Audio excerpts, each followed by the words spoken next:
ഹരേ കൃഷ്ണ. നമ്മളിന്ന് വളരെ രുചികരമായ പെട്ടെന്നുണ്ടാക്കാൻ പറ്റുന്ന ഒരു മാങ്ങ അച്ചാറാണ് ഉണ്ടാക്കുന്നത്. മാങ്ങ വളരെ ചെറുതായിട്ട് അരിഞ്ഞു വെക്കുക. അതിലേക്ക് ഉപ്പ് ചേർത്ത് നന്നായിട്ട് ഇളക്കുക.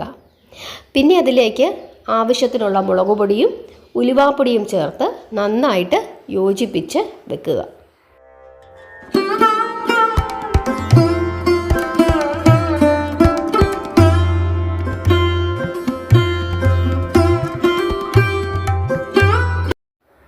പൊടികളും മാങ്ങയും എല്ലാം നന്നായി യോജിച്ചതിന് ശേഷം കുറച്ച് കായപ്പൊടി ചേർക്കുക.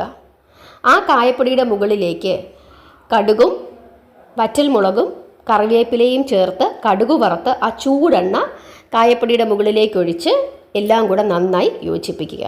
മാങ്ങ അച്ചാർ റെഡി. ഇത്രയേ ഉള്ളൂ. മുളകൊന്നും ചൂടാക്കണ്ട. ആ ചൂടെണ്ണ അതിലേക്ക് ചേർന്ന് കഴിയുമ്പം അതെല്ലാം യോജിച്ചോളും.